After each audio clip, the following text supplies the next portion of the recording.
The Upanishad we find is teaching that the Atman is to be seen, but how? Seen means in the sense realized. How? Shrotabhya, mantabhya, nididhyasitavya. It is to be heard about, it is to be reasoned about, and it is to be meditated upon. And that's how you become enlightened. What does Shravana give you? Shravana, hearing.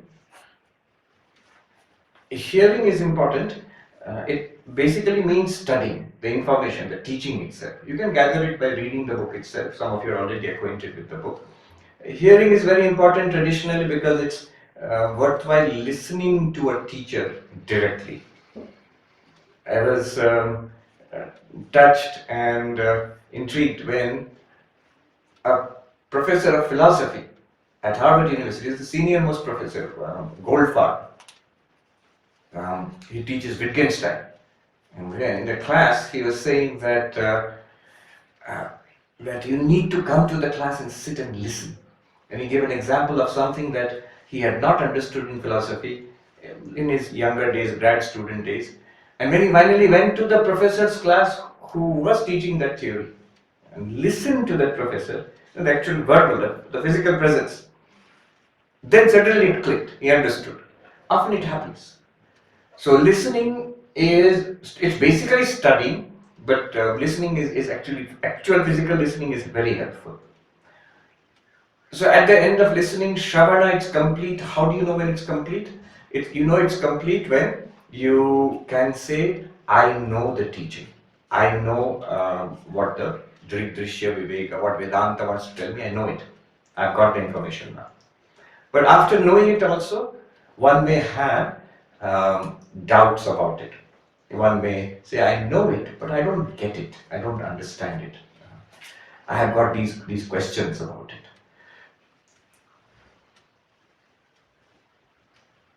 Then you enter into the second phase, the phase of questioning.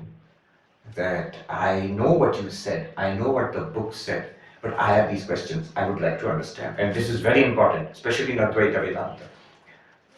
For example, in Hatha Yoga or something else, one might just be told, alright, you've got the basic idea, start doing it, you'll understand.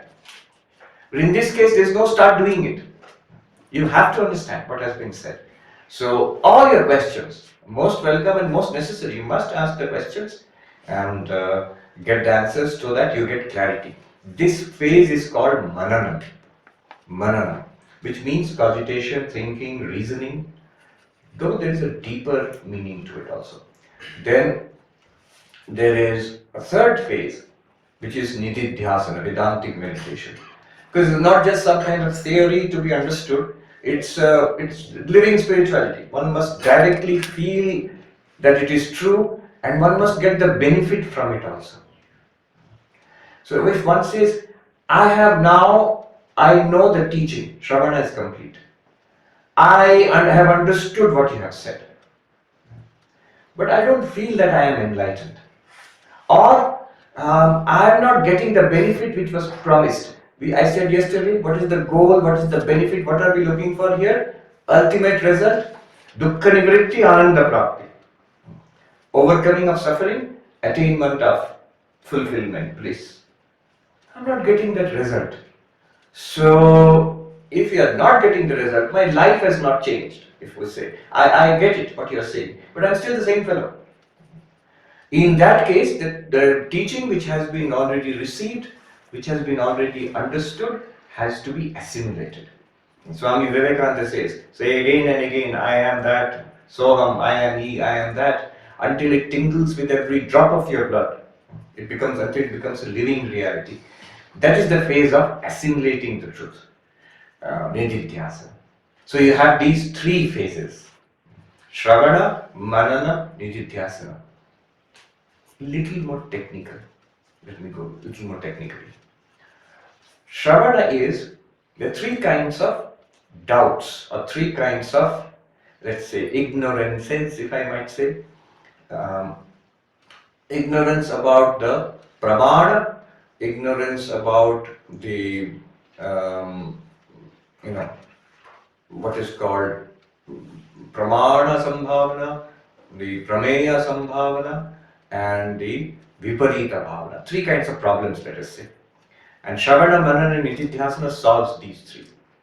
The first is doubt about what Vedanta teaches us. Can you tell me straightforward, simple, in a compact way, one or two sentences, one sentence, what is Vedanta teaching us?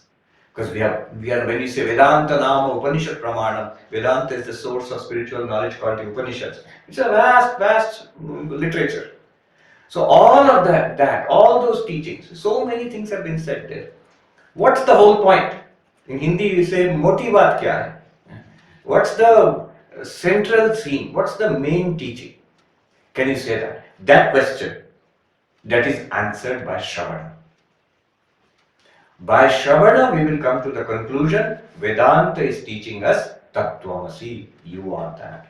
Vedanta is teaching us Aham Brahmasmi, I am Brahman. In Vedanta, Advaita Vedanta, we have the advantage of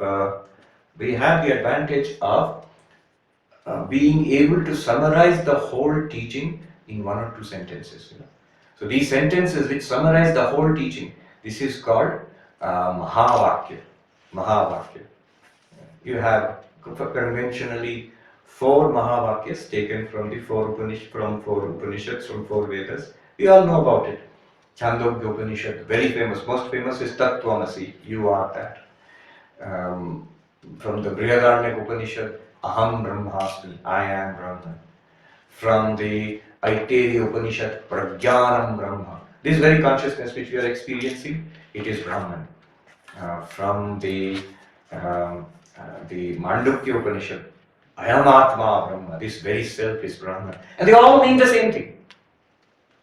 All of them are saying the same thing. Ek hi baat hai. Or when Shankaracharya sums it up, the whole thing he sums up as Brahma Satyam, Jagat Mithya, Jiva Brahma Varapara. So this is, when you come to this conclusion by Shravana, and it's not easy, because I have told you this, and now you can go and say that I know what Vedanta teaches, Aham Brahmasmi. But if you are confronted by a scholar who will say, show me how all these Upanishads, how they are all amounting to, how they are all tantamount to Aham Brahmasmi, Tattvamasi, you have to show. So Shravana itself is a huge thing. Then the next, so I'm going to it a little more technically. Manana is meant for removing what is called prameya gata asambhavana, impossibility regarding the object of knowledge. What is the object of knowledge? I am Brahman. I am supposed to realize that I am Brahman. That's the object of knowledge. And now I have many doubts about it. Asambhavana. This is impossible. I am this person. I know very clearly what I am. Brahman may or may not exist, I have no idea about it, but I am not Brahman. Now, my doubts have to be set forth logically and they have to be taken care of, they have to be replied to. So that is the role of Manana, a little more technically. So I am saying the same thing, what I just said earlier, but a little more technically. Now, Nididhyasana, there is another problem called Viparita Bhavana. Viparita Bhavana means contrary tendencies. So even after knowing something, I continue to behave the way I behaved earlier. I still behave as this body, mind, this personality. I have the same weaknesses, I have the same issues with the world and other people. It has not changed much. So there is no direct living effect of this knowledge. I have done Shravana, I have done Manana, I have now got the information. Or in technical language, I have removed the doubt about the purport of Vedanta.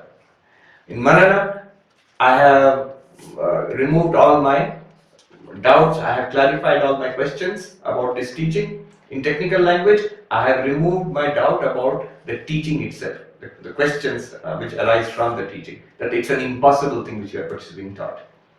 You see the difference between what Shravana is doing and what Manana is doing.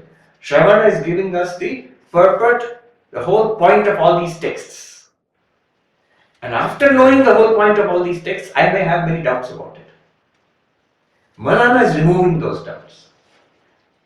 Is the purpose of Shravana and Manana, are they clear? They're two different things. They have just precisely pointed out the differences by saying that there is a doubt about the text itself. That is removed by Shravana. There is a doubt about the teaching that I am Brahman. That is removed by Manana. And finally, there are these psychological, personality based impediments to my being enlightened, which I continue to behave in my unenlightened way as I used to behave earlier. I continue to feel that way also. I do not get the promised benefits. That is removed by Nididhyasana. Even more technically, one more passage. I'm saying Shravana, Manana, Nididhyasana, I'm telling you 3 ways. 1, 2 are done already. Third one, this is in a very Shastriya way. And what, if you actually went to a Pandit and you learned what is Shravana, Manana, Nididhyasana, what a Pandit would tell you, it is this. Now we'll get it, what he wants to say. He will say, Shadvidha Lingai Shastra Tatparya Avadharanam Shravanam. Shravanam is the interpretation of the Shastras, grasping the purport of the Shastras in a systematic study. What is meant by systematic study? Study with the 6-fold indications or the interpretative mechanisms of textual of hermeneutics, let's say. Let me repeat that. Study of the text through the 6-fold factors of scriptural hermeneutics. Okay. Those are big words. What does it mean? When you study any text, you want to know the meaning of it. Sometimes the meaning is very clear. For example, this text is actually very clear. If you translate from the Sanskrit, you will see this text will be very clear. But it's not so when you come to the Vedas. The language is very ancient, the way of speaking is sometimes elliptical. What is the meaning of a passage in the Vedas? So, the Purva Mimamsakas, that's one school of Indian philosophy which I mentioned yesterday. They developed methods of interpreting the text. And they boiled it down to 6 factors, which I will not go into, the whole class will go there itself. So, using those 6 factors, it's like a machine. You put the text, like an algorithm, you put the text in those 6 factors, it's like 6 processes are there. And then at the end of those 6 processes, you will get the meaning of the text. Very interesting. You're curious, so let me give you a sample. They will say that Upakrama Upasanghara, that's one process. Beginning and the end of the text. One sign of the meaning of the text, if it's a well-written text. Sometimes you'll hear a speech which will start in one place, end in another place, what they said you don't know. Not like that. A well-written text, like an essay or an article in a journal. So, if you look at the beginning of the text, need not be the first sentence, could be the first paragraph or 2 paragraphs, but beginning. And if you look at the end of the text, last 2-3 sentences or last paragraph, you will get an idea about what the text is about. Isn't it true? So that's a very nice sign.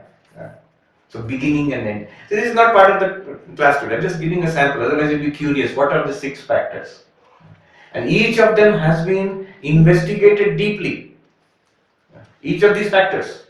There is a text called Upakrama Parakrama, the power of beginning. Power of beginning. I have not studied it, but I just saw the text. So a lot of energy has been expended on how to interpret a text.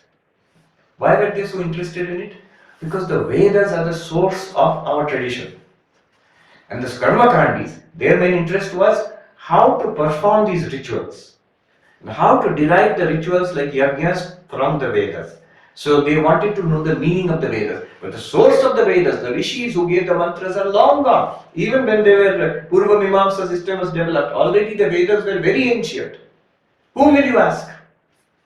Today also, you read a poem. Poet is long gone. How do you know the meaning of the poem? Is there any way of finding out the meaning of the poem? Or anybody makes any meaning of that is acceptable? No. There should be some standard way of interpreting a text. So these are the standard ways of interpreting a text. For example, beginning and end. Another thing they look at is repetition. If the same thing is said, the same message is being hammered at 2, 3, 4 times in a maybe in different language, Then you understand this is the purport, this is the meaning of the text. If you listen to a politician's speech, what is the main theme? What will be repeated again and again? This way or that way? Vote for me. I want your vote. So that's the whole point of the speech. Alright. Chandogya Upanishad, 6th chapter. One sentence has been repeated 9 times. Tattvamasi, Tattvamasi, you are that, you are that, you are that. So what is the meaning if you use repetition? A technical word for repetition in Purva Mimamsa is abhyasa, which we also use today for practice. There it meant repetition of a sentence. If you see one sentence has been repeated 9 times, then what's the point of the whole teaching? Tattvamasi. That's the point of the teaching. So you get an idea how Shravana is interpreting the text, and there is a technical way with 6 factors of interpreting the text. So that's the technical meaning, the Shastriya meaning of Shravana. What is Manana? Manana is using supporting arguments in support of the thesis. Whatever thesis you got from Shravana, then using arguments. I've got doubts in my mind. So those doubts have to be set aside using arguments which will support that thesis. Not cut down that thesis. Then you've lost the ball, you have dropped the ball, you've lost the game there. So arguments which will clarify my doubts, which will support the thesis, then my intellect will say, yes, that's possible. I get it now. That is Manana. Supporting the thesis got from Shravanam with arguments, supporting arguments, so that you establish the thesis logically. And then Nididhyasana. Nididhyasana is defined in a technical way, in the Shastriya way, as Sajatiya Vritti Pravaha Vijatiya Vritti Tiraskara. What does that mean? Sajatiya Vritti Pravaha. A stream of vrittis, mental modifications with the same content. With the same content. What does it mean? All of our thoughts, feelings, ideas, they have some content. So if I'm looking at the time now, I have a thought in the mind about the time. What is the content of my thought? Time. What's the time now? That's the content of my thought. If I look at the bottle, then in my mind there is the vritti about the bottle. And what is the vritti about? What is the content of that vritti? Bottle. Vritti, bottle akara vritti, time akara vritti. In Vedanta, after Shravana and Manana, we get Brahmakara Vritti. I am Brahman. And Sajatya Vritti, that anything which tells you the same message, the same content, may not be the same words. I am limitless existence. I am pure consciousness. I am unattached. I am immortal. I am pure. These are all Sajatya Vritti Prabha. But I am tired. No, that's Vijatya Vritti. I want to see the beautiful mountain range. That's Vijatya Vritti. So the Vijatya means dissimilar vrittis. Vrittis with dissimilar content. They have to be pushed aside, and there has to be a continuous flow of Sajatya Vritti. Vritti about the same teaching. With the same similar content. Aham Brahmasmi. Sat aham, chit aham. Today we chanted Chidananda Rupa Shivoham Shivoham. This is Sajatya Vritti Prabha. That is called Nididhyasana. Okay. So if you have listened carefully, you have got 3 explanations of Shravana, Manana, Nididhyasana.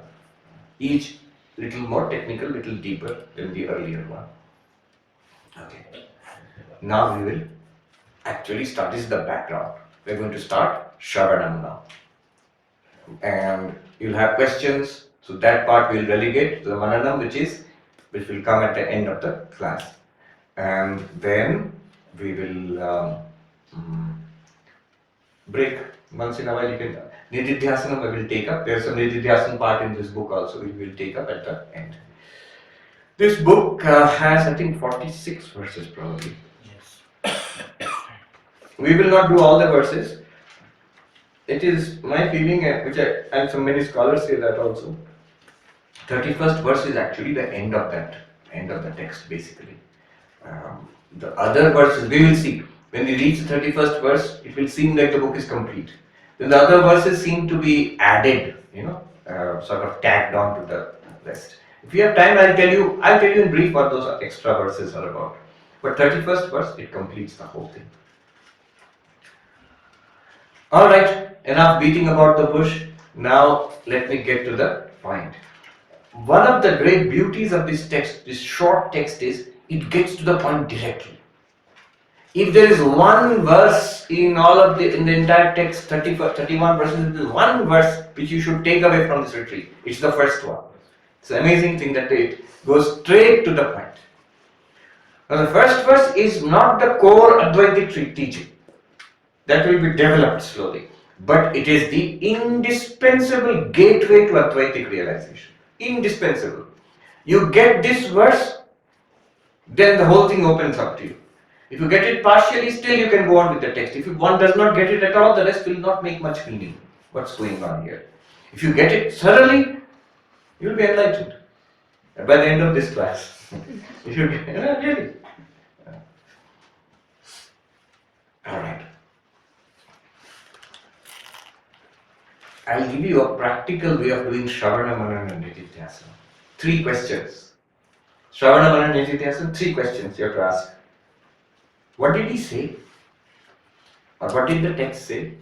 If you can answer that question, your Shravana is complete. Second, do I get it? Have I understood it? More or less clear. Then if you say yes to that question, your Manana is complete. Third one, is it real or is it theoretical? Is it real? Can I say honestly it's real? In that case, your Nididhyasana is complete. I'm just tinkering with Shravana and Nididhyasana a little bit, but to make it very practical and immediately appreciable. As we go through this verse and the other verses, one should ask oneself, what did he say? What did the text say? 1. Do I get it? 2. Is it real? 3. And I'll make this claim about the third question, is it real? There is nothing in Vedanta which should be theoretical. That's the beauty of Vedanta. It does not seem so. It seems there's a lot of metaphysics, theory, speculation. Actually, it's not so. The more I understand Vedanta, the more it seems to me it's just an accurate description of reality as it is, as we are experiencing it. That's all. Very accurate description of reality. If you begin to see reality as they have described it, there's nothing that can stop you from becoming enlightened by the end of this class or by the end of this course. Alright. That's why it's very exciting. Advaita Vedanta is directly about ourselves and our experience as we are experiencing right now. It's very fascinating that way. The Bhakti approach puts off spiritual experience to the grace of God. One day, by His grace, her grace, its grace, we will get some vision. Until that time, we do sadhana. The yogic approach puts off that experience until the culmination of your meditation practices. Then you will get some experience. Advaita Vedanta says whether you do practice or not, what experience Advaita is talking about is already available to us all the time. It is to be pointed out. This pointing out is going to be done in the first verse itself. I'll tell you a little story about it and then we will go into the verse. The story is the important story. I'll tell you what is going on here exactly. It is the washerman's diamond. We all know, Sri Ramakrishna told this story. He said there was a washerman, a classic Indian washerman, traditional washerman who goes to a river, takes your dirty laundry there, scrubs it and beats it and then cleans it and then delivers it back to you. And they usually use a stone to scrub your laundry. So this washerman, poor washerman, he found a stone. It was a diamond, but he didn't know what was a diamond. Of course, he had never seen a diamond in his life. He thought it was a strange stone, but he used it as he used all such stones to scrub dirty laundry. See, what Vedanta is talking about, pure consciousness, Atman, Brahman, a witness consciousness, Sakshi. We have it already, but we are using it to scrub dirty laundry. We don't know what it is. He didn't know what it is, but he had some curiosity. So he went and asked his friend, the vegetable seller, what is this stone? The vegetable seller said, it's very attractive. I don't know what it is, but I will give you brinjals for it. Luckily, this washerman did not sell it. Then he went to somebody else and asked, more learned person, more learned person. Finally, he went to a diamond merchant who told him, this is the most amazing diamond. If you sell it, you will get 1 crore rupees. And so the washerman sold that diamond, and that 1 crore rupees he got, all his needs were met. He was fully satisfied, happy, rich, contented. Fine. So this is the story. We have it. Atman, Brahman, pure consciousness, Sakshi, whatever you call it, it's there. Right now it's there, fully there. But we know it also. We are experiencing it also. But we don't know what it is. We are using it for scrubbing. What is that you're scrubbing? We are seeing, hearing, smelling, tasting, touching, enjoying, suffering, quarreling, being unhappy, waking, dreaming, sleeping, living, dying. This is what we are doing with it. We don't know what it is. Once we know what it is, how will we know? We have to go to the diamond merchant. What is diamond merchant? Vedanta. Vedanta is the diamond merchant. Vedanta will show us what we already have directly. Once we know that, we have to cash it in, live on that, so that we will get the benefit of it. All our needs will be met. Dukkha nivritti ananda prapti. Problem solved forever. This is the story. And that diamond merchant will show us the diamond now, directly, in experience. We will understand what it is, and we will also experience it now in the first verse. So that's the importance of the first verse. Let us go into it. The first verse has 4, like these shlokas, they have 4 quarters, 4 stages. From outer to inner. From gross and obvious to subtle and very subtle, not so obvious. Did you see the snow peaks, which just now some of you might have seen? It's usually covered by heavy cloud cover at this time, but you could see it briefly, just about an hour ago. It's like that. You can see the huge mountain shining like a diamond. It's there, but it's covered by the clouds of our ignorance and error. Ajnana and Brahma. Ignorance and error. I met one sadhu in Gangotri about 20 years ago. We were having sadhu, we had gone for Bhiksha in an Annakshetra. And he was sitting next to me, so we introduced ourselves. I said, I'm Sarvapriyananda. He said, मैं ब्रह्मदेव हूँ. I said, Brahmadev? You mean Brahmadev? Huh? Oh, वही है, Brahmadev. So he can't pronounce Brahma. His name, definitely his guru has given the name Brahma, not Brahm. Brahm means error, mistake. He's pronouncing Brahma, mispronouncing it as Brahma, as Brahma, Brahmadev. We have become like that. We are all Brahmadev, but we have become Brahmadev. So this Brahma has to be corrected now. And it will be corrected in the first verse itself. We have gone to the master diamond merchant here. 4 stages. And by the 3rd and 4th stage, we will reach our real nature. Now, it will make, let's read it first and then I will show you how to understand it. I will chant, please chant after me.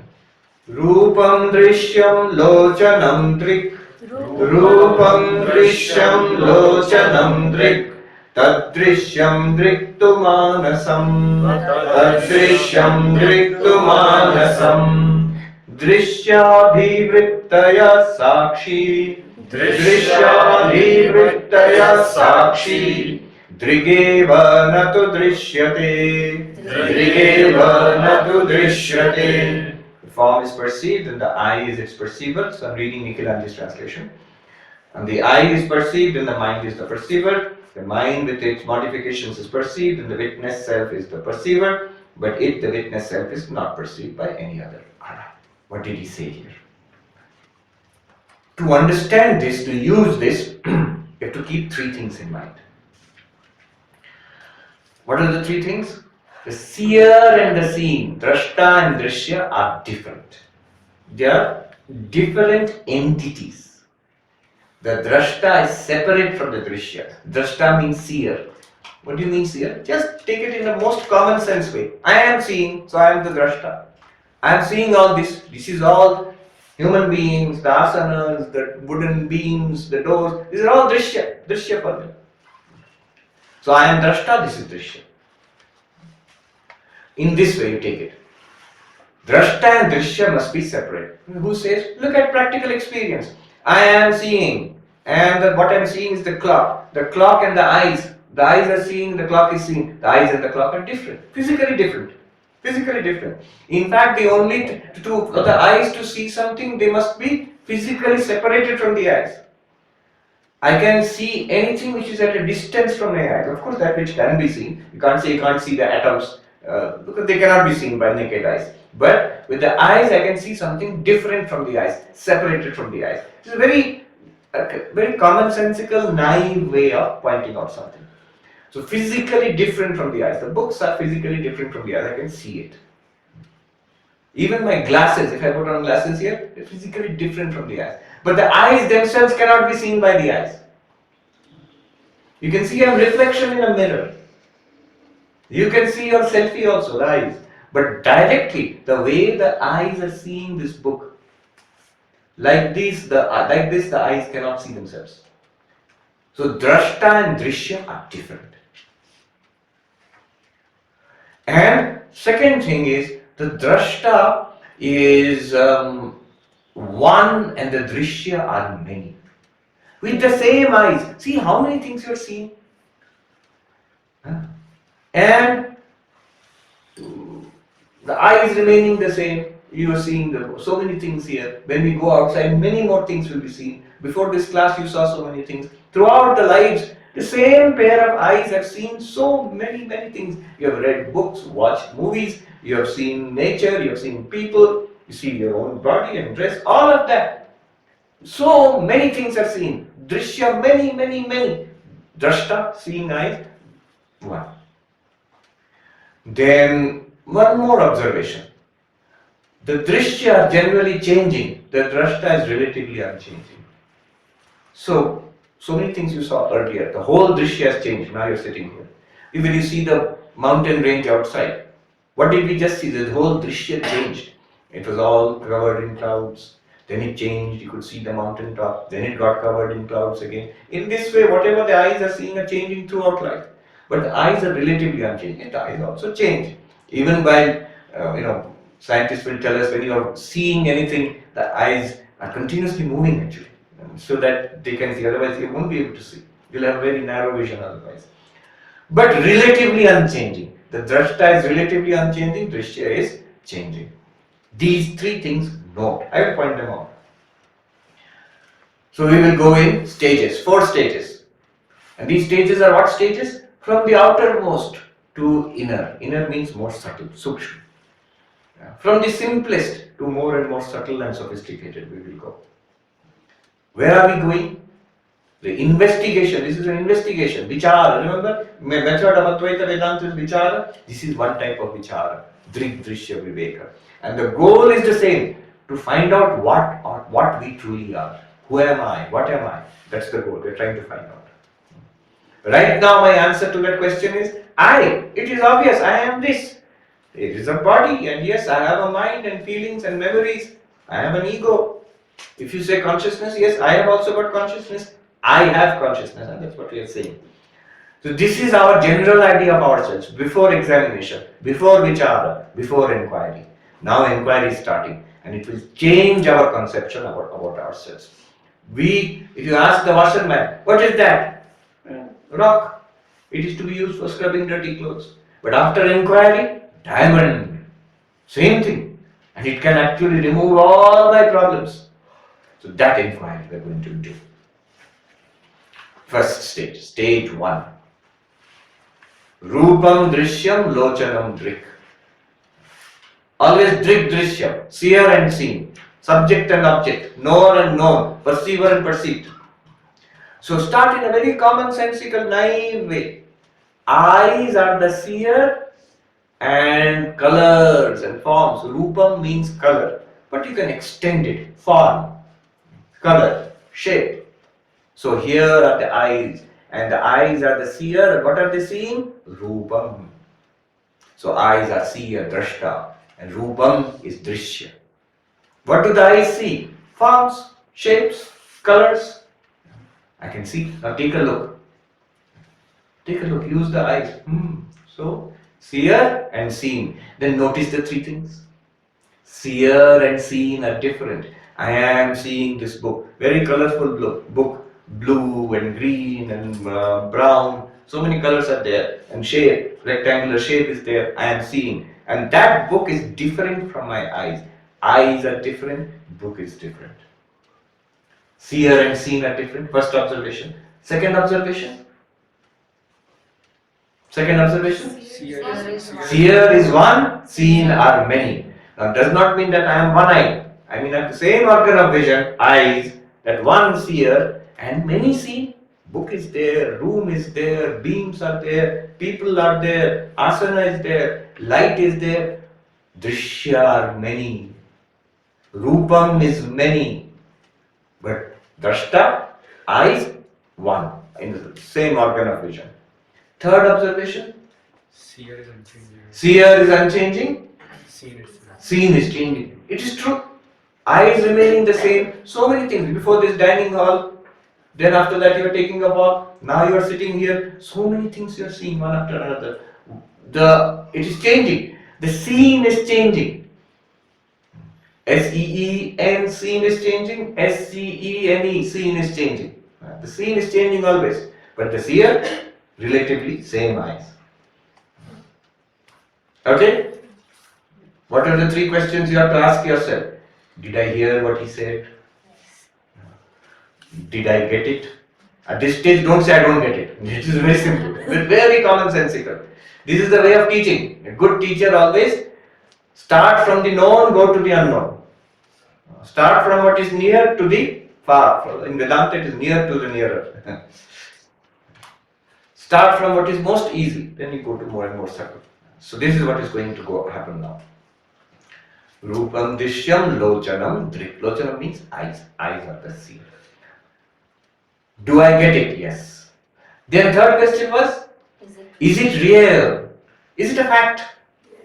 Yes. You will say it's an obvious fact. Please go on. Hurry up. Good. So we are all confident now. Now let us go deeper. Deeper means more subtle. Subtle into what? Our own experience. Our own experience right now.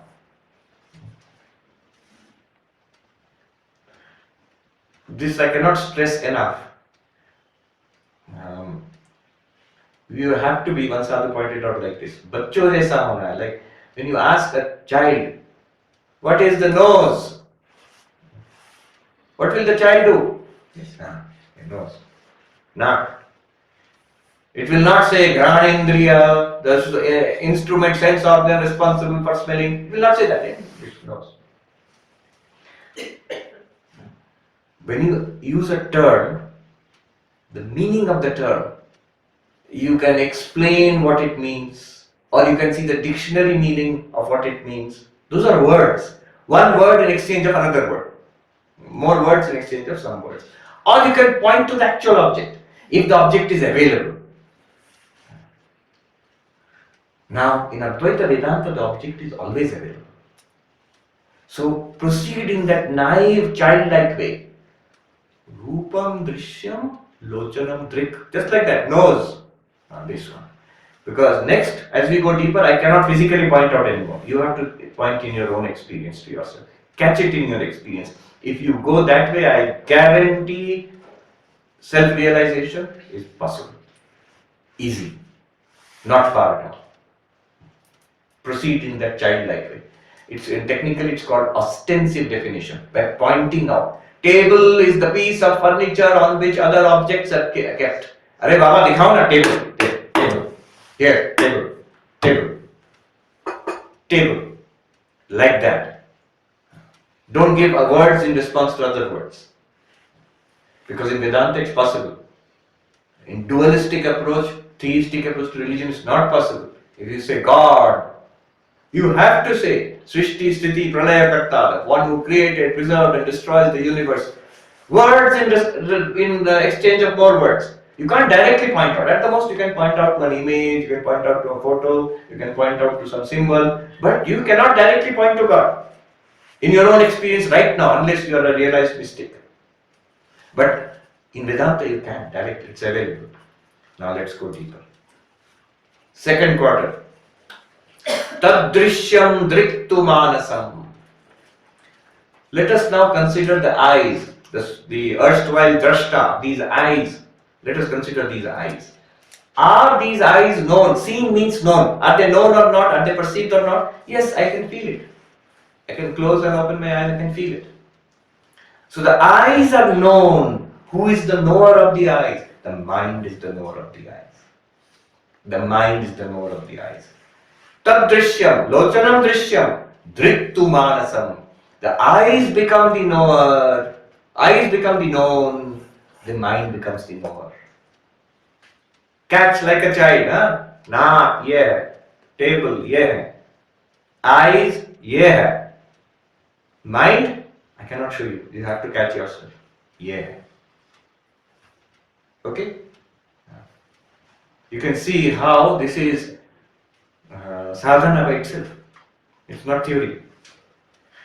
So the mind is the seer, the eyes are the seen. Or the mind is the subject, the eyes are the object. The mind is the knower, the eyes are the known. Known means you feel, you know about the eyes. Eyes are open, eyes are closed, eyes, we need glasses for my eyes, or spectacles. Mind knows it. Something has gone to my eyes, I am feeling irritation. Mind knows it. Mind is the knower, the eyes are known. Now the mind is different from the eyes.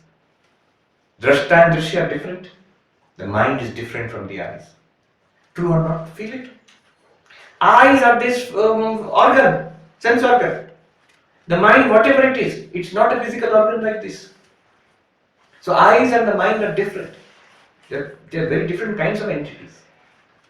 And the eyes have different states. Not just the eyes, the ears, the nose, the tongue, the skin, all the sense organs. There are a variety of sense organs. There are many, but the mind, by being mind, in that sense is one. Drashta and Drishya. Drashta is one, Drishya are many. And the eyes and the other sense organs are continuously changing. I could see very 20/20 vision earlier. Now I need glasses. Eyes are changing, ears are changing, tongue and skin and nose, they're all changing. The same mind, relative. You would say mind is also changing. Yes, but mind is changing into more mind, thoughts into more thoughts. But eyes are changing in their own way, ears in their own way. So generally apply the rule. Drashta and Drishya are different. Drashta is one, Drishya are many. Drashta is relatively unchanging, Drishya are continuously changing. Who is the Drashtana, the seer? Mind. Eyes? Seen. Rupam? Seen, always seen. Eyes were earlier the seer, now they have become the seen. And you extend it to other sense organs. Ears, nose, skin, touch, tongue, taste, ears, sound, nose, odor or fragrance. So different sense organs extended. Mind is the knower of all of them. And mind is different from the sense organs, distinct. Now you go to the next level. Always check that did I get what he said? Yes. First of all, did I hear what he said? Yes. Did I get what he said? Yes. Is it real? Yeah. I get it. It's real. Then third level. Let's go deeper. Drishyabhivrittaya sakshi. Now we come to something interesting. So far, common sense. We never paid attention to it. Eyes are seen, we don't pay attention to it. The eye doctor may pay more attention to it, but now our attention is being drawn to it. And we are being asked to consider eyes are different from the seen, eyes are the same, seen are changing, eyes are one, seen are many, and so on. Now we come to the third step. Drishyadhivrittaya sakshi. Consider the mind itself, our erstwhile seer, the mind itself. Not theoretically. Remember, not table, like that. Mind. Mind has many thoughts, feelings, perceptions, ideas, memories. That's mind. Series of these are called vritti. Thoughts are vrittis, ideas are vrittis, sensations are vrittis, memories are vrittis. Even the sense of ego, I, this feeling we are having right now, I, that's also a vritti. It's a function of the mind. So all functions of the minds are called vrittis. Vrittis means just a movement in the mind. So these vrittis are going. Do I know these vrittis or not? Do I feel them? Do I know them? Saying yes. Know in the sense of introspection. When I look into my mind, I do know them. I am aware of the thoughts and feelings and emotions. If I am happy, I know I am happy. I was walking in Central Park a few weeks ago. There's a group of kindergarten kids, little, not babies, toddlers, let's say, and with their nannies, they're sitting there, and they're singing a very popular song for kids in America. If you are happy and you know it, clap your hands. That's a very philosophical song. If you are happy and you know it, Drishya Viveka Sakshi. The little kids are being told. If you are happy and you know that you are happy, then you clap your hands. All the kids will clap their hands. But this is exactly what it is saying. If you know that you are happy, that's the meaning of it. When you say, I am happy, I am sad, I am depressed, I am confused, I don't understand what you are saying. That means I know my own chitta vrittis, the movements of my mind, I am aware of it. If I am aware of it, first step, drashta and drishya are different. That I which is aware of the movements of my mind, that I which is aware of the chitta vritti, of the vrittis in the mind, I must be distinct from the mind. Mind is drishya, I am drashta. This drashta, this knower of the mind, this seer, quote unquote seer of the mind, is called Sakshi. It's given a name, Sakshi. Just give it a name, label it, Sakshi. Remember, who is the Sakshi? I. I am the Sakshi. I am the knower of the mind. I am the one who feels, I am happy, I am sad, I understand, I don't understand. Ye kab khatam hoga? When will this torture be over? All of these I am feeling. I am the witness of the movements of my mind. If you can, try to catch it, knock, table, mind. I am the witness of the mind. Notice. That witness of the mind must be distinct from the mind. And notice, it is the same no matter what thoughts, feelings, emotions come and go. These are now profound conclusions. And they have been debated by better minds than yours or mine for centuries. There are philosophers who will dispute it at this point. Same Sakshi, many thoughts, feelings, ideas, memories, desires, complaints. Same Sakshi. And Sakshi is unchanging, thoughts, feelings, emotions are continuously changing. 3 observations. Note, correct. Sakshi and mind are different, correct. If Sakshi and mind are different, Sakshi is different from the mind. Sakshi is different from the senses also, eyes, ears, nose. Sakshi is different from the body also. Sakshi is different from Rupam, all this sight, sound, smell also. This Sakshi I am.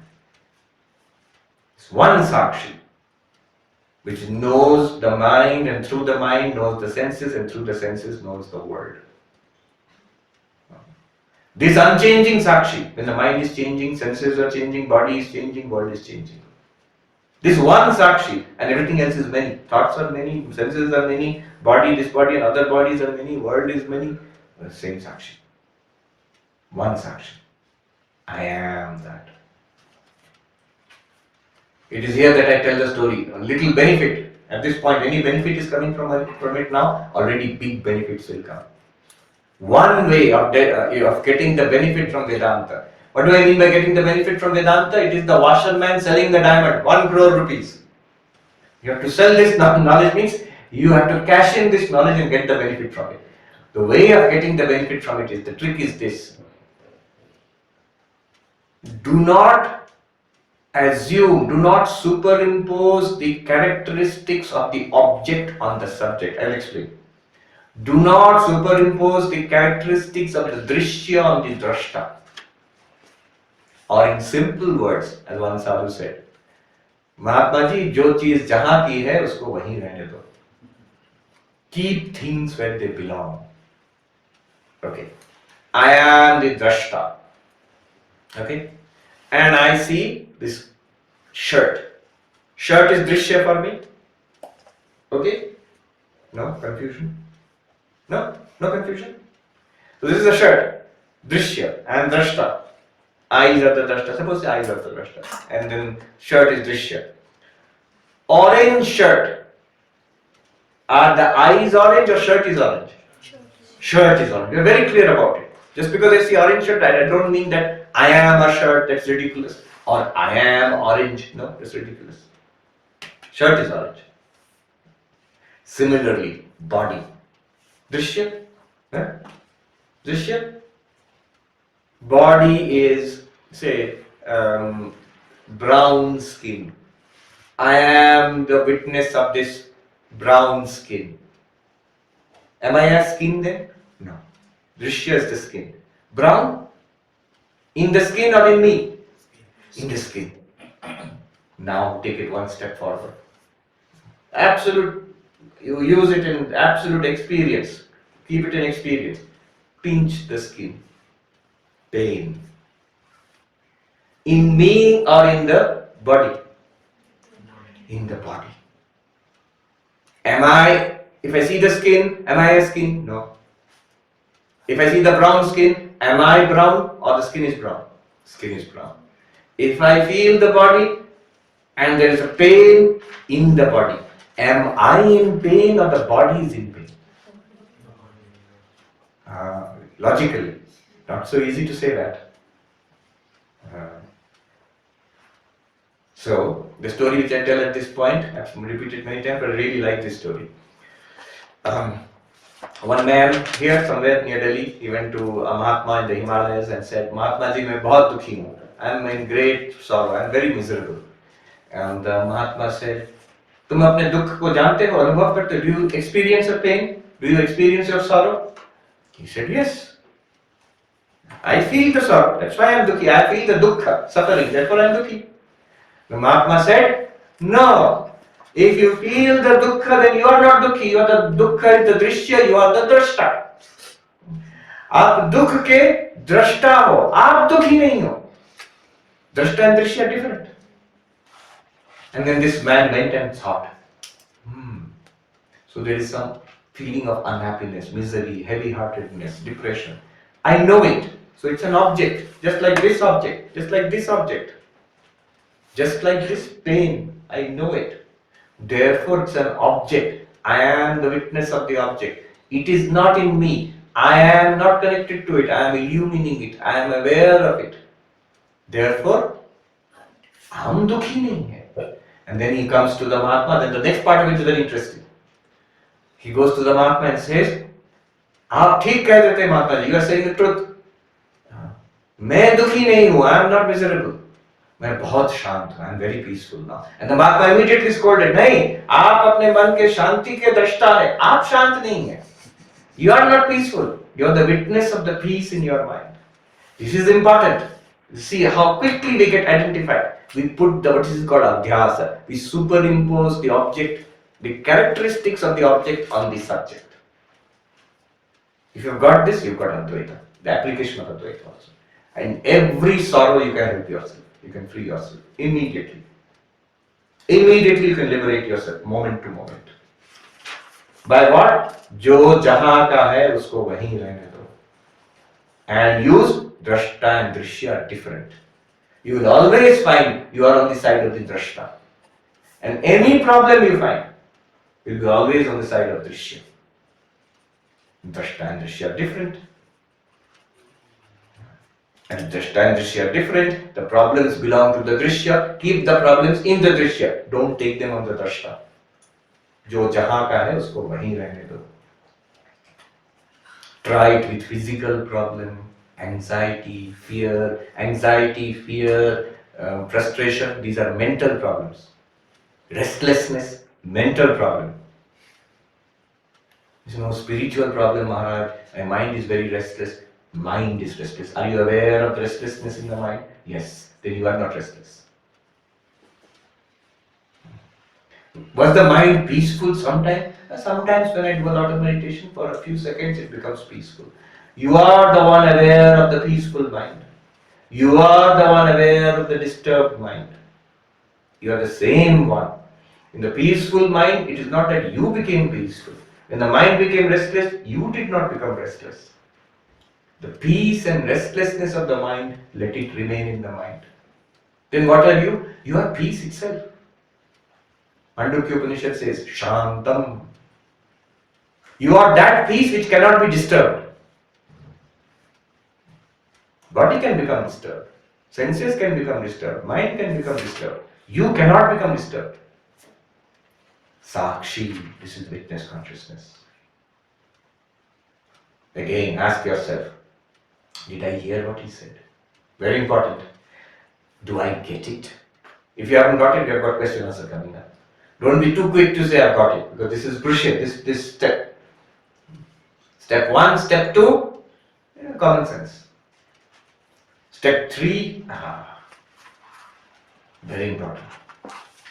This is the gateway to Advaita Vedanta. It's not Advaita Vedanta. So why are you saying it's not Advaita Vedanta? Because Advaita Vedanta is non-dual. Here you're clearly dual. Drashta and Drishya are different. So, but it's the gateway. Without this, you cannot have Advaita Vedanta.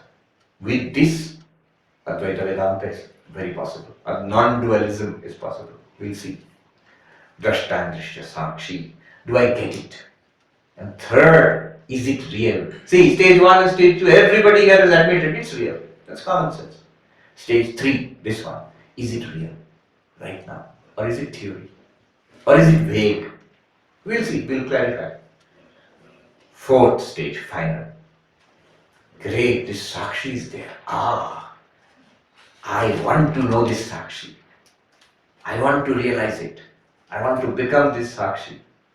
I want to put it in my list of possessions, properties. Can I do that? It's a wonderful thing. Alas, or maybe good thing that you cannot. Drigeva natu drishyate. The seer, the ultimate seer. Who is the ultimate seer? Who is the preliminary seer? Eyes are the seer, forms are seen. Eyes are seen, mind is the seer. Mind is seen, Sakshi is the seer. You the Sakshi. You say, why are you saying, move carefully. Why are you saying you the Sakshi? Because you notice yourself, which side are you? Are you on the side of Drashta or Drishya? I am seeing the clock. Am I the clock or here? Am I there or here? I am here. I am always Drashta. Sakshi is the Drashta. Mind is the Drishya. You are Sakshi. Is it real? Right now. Then the next one, Drigeva natu drishyate. This Sakshi, how to grasp it, how to understand it, how to analyze it, how to become it. None of these questions make sense. Drigeva natu drishyate. The Sakshi cannot be objectified. It can never be, if I can coin the new term, drishyafied. It cannot become a drishya. It cannot become an object. It is ever the subject, never the object. Ever the drashta, never the drishya. It is you.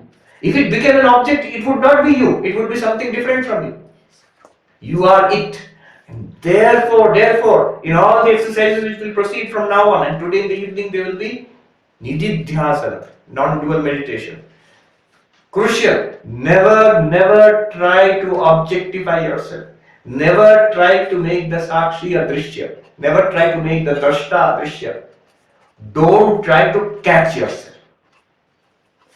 If you want to make an effort at seeing what you are not. Not the body, not the prana, not the mind, not the buddhi. Not. Niti, that you put the effort. Don't try to catch yourself. You always know yourself as the drashta of all these niti-niti. You are the drashta of all the drishya. You are never a drishya for yourself. Why I am saying this is, there is always a constant effort in our minds to objectify ourselves. The reason being, all knowledge which we have got throughout is always of an object, of drishya. And so we have a tendency, I want to realize myself, I want to know myself. How will I know? The only way I know is to objectify. Then I will try to objectify myself. If you try to objectify yourself, you will never find yourself. Like this Scottish philosopher David Hume, who says, when I enter into myself and search for this self, I find thoughts, emotions, memories, judgments, but I do not find anything corresponding to the self. Now you can tell, why not? Because you are trying to objectify. Drigeva natu drishyate. Drashta never becomes drishya. The great philosopher Descartes, we all study Cartesian coordinates in school, but he was also a great philosopher. And his great discovery, cogito ergo sum, I exist, I think, therefore I am. One thing you cannot doubt, none of us can doubt, is that I exist. Right? You can doubt everything. Even this place we are sitting, Mayavati, remember it's Mayavati. It can be in the Matrix movie. It can be an appearance, it can be a dream. But I am dreaming, that I am the one, that you cannot doubt. So Descartes said that cogito ergo sum, I think, therefore I exist. It need not be just I think. It could also be I meditate, I write, I walk, I eat, therefore I am. So my conscious experience of the subject proves that I exist. That is Descartes' conclusion. But this is not what I want to say. There's another line from Descartes, if you read his meditations, something very poignant. He says, so what am I sure about? I exist. He says, how passing strange it is. I'm quoting from Descartes, English translation, of course he wrote in French original. How passing strange it is that which I am absolutely sure about, I don't know anything about it. I'm sure I exist, but that I exist, I don't know anything about it. And that which I know so much about, I can never be sure of it. What do I know so much about? Drishya. But I can never be sure of it. That's the nature of knowledge. So very nicely put. I really liked it when you said, what I am sure about myself. In our language, Sakshi, Drashta. I'm sure I am that. I cannot deny it. But I don't know anything about it. And I cannot know anything. He has become very close to the Sakshi nature. Drigeva natu drishyate. He has come very close. He said, I don't know anything about it. And that which I know so much about, world, science, religion, but I can never be sure about it. Why he says that? Because the drashta can never be drishya. I'll tell one story and stop. The story has to be told here. You all know the story. 10th man story, everybody knows. But it has to be told right now. Drigeva natu drishyate. Why? The 10th man story will tell us. It is the 10 people crossed the river, 10 friends, and when they crossed the river, then they thought, happy all crossed, or did somebody drown? And then one of them counted 1, 2, 3, 4, 5, 6, 7, 8, 9. Oh my God, 1, 2, 3, 4, 5, 6, 7, 8, 9. 10 persons drowned. Each one counted, they found only 9. 10 persons drowned, they came to the same conclusion. And they started crying. A person was passing by, said, why are you crying, my friends? Oh, we were 10, sir, a great tragedy has happened. We went into the river, crossed, and one of our 10th man, our friend, is drowned. How do you know? We counted. Then that man must have seen 10 of them are there. He understood what has happened. He says, 10th person is there. Don't worry. Don't cry. He says, you are Drashta, Atma, Brahma. That person asks, how? Where? I will show you. Don't cry. Relax. Vedanta tells us Tattvamasi. We don't know how. What is Tattvamasi? Don't cry. I will show you. Then he says, count. Sir, I have already counted. A human being, count again. 1, 2, 3, 4, 5, 6, 7, 8, 9. I told you 9. And this man took his hand and turned it. Dashamastvamasi. 10. You are the 10th. And he goes, oh, let me try. 1, 2, 3, 4, 5, 6, 7, 8, 9. 10. Oh, I am the 10th. Wonderful. 10th person has been found. The others said, let me try, let me try. They all tried. They all found the 10th person. They are very happy. Now, I will ask you two questions. Easy one and difficult one. Easy one. Why did he not find the 10th person, the one who was counting? Because he did not count himself. Correct. He did not count himself, only counted others. But let me ask you, why did he not count himself? Because the other 9 were present out. Yes, they are objects. They are objects. And he is used to objects. All his knowledge is objective. And he has got every right because all the other 9 he found outside. So he has the right to say, 10th one should be outside also. Everything that I know is outside. Everything that I know is drishya. Everything that I know is third person. Everything that I know is object. I have no concept of anything else. But that something could be real and not an object, that he cannot conceive of at all. He, the subject, is not an object. And it cannot be objectified. Drige vanatu drishyate. Om Shanti Shanti Shanti. Hari Om Tat Sat. Sri Ramakrishna. Manana. Questions. Let's have it. Yes. Swamiji, as you were starting from the extreme outside and regressing, the question that is arising is, am I there? Is the I there when there is nothing to be seen? Mm-hmm. So that same doubt carries backward. Yeah. That if there is nothing to experience, sight, sound, touch, will the drishta still be there? Yeah. Or there is some kind of I don't know what. If there is nothing to experience, this is a big question. And will I still be there as the experiencer of that nothing? Vedanta will say yes. Try an experiment. You are looking, you are seeing right now. You are seeing all of this is there. How do you know it's there? Because I see it. You are all here, I see it. And are you there? Are you there? Do you exist? Are you there? No? Doubtful? In emphatic, confident? No? Descartes was sure nearly 400 years ago. I am sure. Why aren't you sure? I am there. Yes, I am there. And I see all of you are here also because I am seeing. Now when I close my eyes, am I seeing? No, I am not seeing. Are you there? I don't know. I can't see you. But am I there? Yes, I know I am there. Even when I am not seeing. On that analogy, I am there when I am seeing, I am there when I am not seeing. On that analogy, extend it further. I am there when I am hearing, smelling, tasting, touching. But I am also there when I am not hearing, smelling, tasting, touching. Okay, go a little further.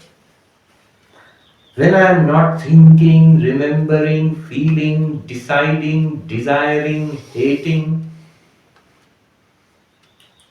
am I there or not? You can doubt it, but it seems to be that I'll be there. Maybe in some potential state, I'll be there. Maybe I cannot vocalize it, verbalize, because I'm not using any sense organs or motor organs. I'm not even conceiving it, stating it mentally that I am here, but I'm still there. It would be strange. I can ask the other counter question. It would be strange that I am there when I am not seeing, I am there when I am not hearing, smelling, tasting, touching. Then at which point do I stop to exist? Which function will stop and make me non-existent? Probably I am there. Is even when I stop all functions. Therefore, the question about deep sleep. When I am waking, I am here, no doubt. When I am dreaming, I am here, no doubt. But in deep sleep, do I exist or not? And Vedanta's answer is yes. Deep sleep, very beautifully put. I don't know who coined this sentence. I am deep sleep is the experience of absence. It's not the absence of experience. When all experience stops, activity stops, experience stops, I am the witness of that absence of experience. That's also a kind of experience. It's an experience of absence, of nothing. Experience of something and experience of nothing. In both cases I am there. Only I will not be able to formulate it. I am Drashta, Sakshi, no. I will not be able to think it also, but I am still there. But I am not aware of that during the sleep, I am not aware of? the deep sleep. I am not aware of deep sleep during deep sleep. What do you mean by being aware of deep sleep? It means using the mind to formulate, I am aware of this. This you cannot do in deep sleep. If you cannot do that in deep sleep, does that make you non-existent? ये सूक्ष्म बात है. But I cannot even say that I was existent. Correct. But we enjoy our sleep. We say that we had a good sleep. There are two questions. I cannot say that I was existent. You can say that now. At that time you cannot say that. In deep sleep. Yeah. At that time you cannot say I it. can. Correct. Why can't you say it? Because because you did not exist, or because the instruments which you need to formulate a thought and to vocalize it, those instruments are not available in deep sleep. You need the mind to think. You need vocal cord and all that to verbalize. That you cannot do in deep sleep. But does that make you absent? That's one question. Second, right now, after waking up, you said, I was not aware in deep sleep. After waking up, will you say, I was not aware in deep sleep? Or, I was not thinking in deep sleep. I was not speaking in deep sleep. I was not even thinking of myself as a subject, that I am in deep sleep. That also was not there. But no awareness was there. If no awareness was there, how would you even speak about deep sleep? It's like this. अभी करके देखो. You're looking right now. You're hearing.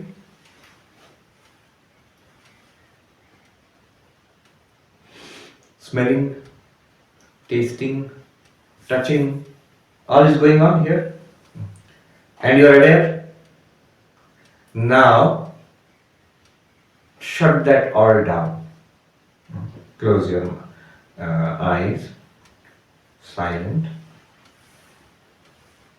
But sensations continue, thoughts continue. Some random thoughts, memories, at least my voice you are hearing. Now, make an effort to imagine what it will be like if that also stops. Not seeing anything, not smelling, tasting, touching, not thinking, not remembering, not desiring, not expecting, not even thinking I, just blank. Now gently open your eyes. Right now you are aware.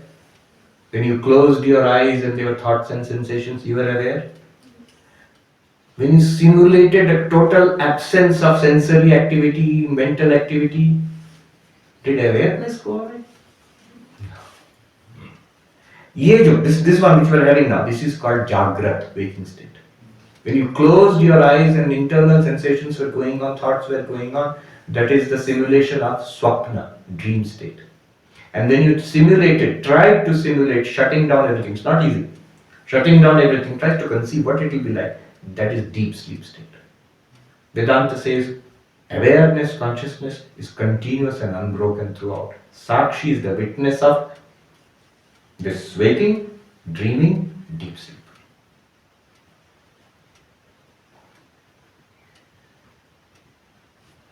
It should not be difficult, technically also, logically. Notice the Sakshi has been removed from everything objective. So all objects are appearing and disappearing to the Sakshi. It's not an object. What is deep sleep? This thorough absence of objects. External objects, internal objects. Shut it all down, deep sleep. It doesn't touch the Sakshi, logically. Deep sleep, coma, anesthesia. Sakshi should be present. Because we're just flushing out all objects, to use another nasty example. Every object is flushed out. But you, the one who flushed it out, you did not get it flushed out. You were the witness of the presence and absence. Yes. Maharaj, there is consciousness itself and there is being conscious. The Sakshi feels like it is being conscious. The Sakshi emerges as being conscious. But consciousness itself is apart from the Sakshi. That's how it feels. Yes, we'll come to that later on. There is the concept of reflected consciousness. Right now, we feel we are conscious. If we start talking about consciousness, awareness, none of us will object to it. We'll say, consciousness, awareness, so hey, I have body, I have mind, I have consciousness also. As if I am somebody who owns that consciousness or has consciousness. And I can lose the consciousness. When I become unconscious, when I fall asleep, I go under anesthesia, I lose the consciousness also. That is one way of talking about consciousness, which is our common sense way. Advaita Vedanta, Drig Drishya Viveka will make a distinction between Sakshi and Chidavasa, reflected consciousness. It is that, one may ask, so all this talk about consciousness, yes, I feel I am conscious right now. So is that what you are talking about literally? No. That is what is called reflected consciousness. Pure consciousness, Sakshi, is there right now. It is shining right now. But it has to be distinguished from that reflected consciousness. One might ask here usefully, what is the connection between Sakshi and reflected consciousness? It is like the connection between sunlight and moonlight. Both function as light, both illumine. But what we call moonlight, the moon feels lit up. But it's not intrinsically lit up. It's lit up by sunlight. So right now we feel conscious. I am being conscious. So that one is like moonlight. It's reflected consciousness. In technical terms, we will see chit chaya, he says, a shadow of consciousness. Or another technical term is chidabhasa, an appearance of consciousness, reflected consciousness. Yes. Gentleman, tell me. Swami, earlier when you first brought in the concept of Sakshi, you talked about Sakshi being different from how you separate the emotion of fear, the emotion of, whether it is greed or I think on the other side, even pleasure and happiness, etc. Yes. And as a pure witness, but you also said Sakshi is love. I didn't say that. I think you actually said Sakshi equals peace. Yes. It's not love. Peace. It equals Peace. Yes. And you are the peace that cannot be disturbed. Yes. Isn't that also peace and observation? Like I meditate and I come out and I think I feel peace. Yes. One way for me to observe that as a Sakshi is there is peace and I am linking myself to it. If I step away, I am Sakshi. But I just would love for you to elaborate what you meant by... Right, it's a good question. When I said Sakshi is peace itself, Mandukya Upanishad says Shantam. It is peace itself. In the Bible, Jesus Christ says peace that passeth understanding. Peace that passeth understanding. Peace that is beyond the mind. Our general idea of peace is a peaceful feeling. That peaceful feeling can come and go. You sit here in beautiful ashram, quiet, relax, peaceful feeling. You go down to Lower and you get on the way to Delhi, your peaceful feeling will go. That's a peaceful feeling. But now, analyze this logically. The Sakshi, which is the witness of the peaceful feeling, Sakshi, which is the witness of the restlessness of the mind, which illumines the restlessness. The peaceful feeling is in the Drishya, mind. The restlessness is in the Drishya, mind. When the peaceful feeling came and went, when restlessness arose, Sakshi being the Sakshi, not a Drishya, it is not restless. The mind becomes restless. Just as the shirt is orange. If I put on a white shirt, the shirt will be white. I neither become orange nor become white. Similarly, Sakshi neither gets is neither a peaceful feeling nor is it a restless feeling. It's not a feeling at all. It is that which illumines all feelings. Now, logically draw the conclusion. Therefore, logically, the result is that Sakshi can never be, Sakshi is ever at peace, never disturbed. It's ever what it is. It is not capable of being disturbed. It is a peace which is deeper than a peaceful feeling. You are that which cannot be disturbed. You illumine all disturbance and the absence of disturbance also. Maharaj, Yes. I was just trying to read this, the first sloka.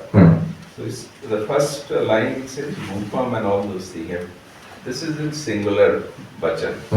But when it goes to Divitya, that is plural. So is there any significance to that? No. Right? Rupam, you concentrate on one color. Table is brown. So brown color. Eyes are seeing the brown color.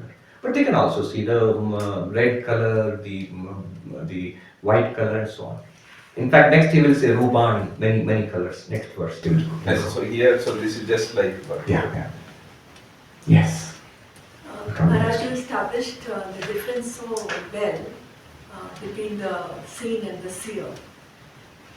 I was just wondering how will it lead to non-duality or Yes. oneness of... Deep question. One sadhu said, I'd always do this, start with Drig Drishya Viveka. Because Seer of the seen. Yes. It's so So sharp. Yes, clearly you can see. But we will establish non-duality. Whatever we have done now, we will take it back. We'll reverse it. However, one sadhu put it beautifully. I'll tell you for your own consideration. He said, ये जो दृष्टा दृश्य करते रहते हैं ना, ये कच्चे वेदांती हैं. These are unlike Vedanti. Because it's an important first step, but it's not real. Shankaracharya in Aparokshanubhuti, after making the difference very clear, with much more extensive arguments in Aparokshanubhuti. Then in 42nd verse he says, what have we gained by separating Atma and Anatma, self and not self, Sakshi and Drashta and Drishya? This is nothing, this is dualism. This is straightforward dualism. Okay. But one thing I'll just give a hint for you to consider. What I'm quoting that sadhu. He said, ये तो ठीक है कि दृष्टा दृश्य से अलग है. You understand Hindi? Yes. ये तो ठीक है कि दृष्टा दृश्य से अलग है, ठीक है. लेकिन कभी आपने सोचा है दृश्य क्या दृष्टा से अलग है? If I put it this way, wave is different, the water is different from the wave. Correct. Because before it became a wave it was water, during the wave it is water, after the wave it is water. But is it true that the wave is different from the water? Can the wave exist without the water? That is your gateway to non-duality. We will see next. Later. We will not see today, tomorrow we will see. Last question. Maharaj, when we do this inquiry, the first verse itself, we don't find anything called Chidabhasa in it, in a sense, right?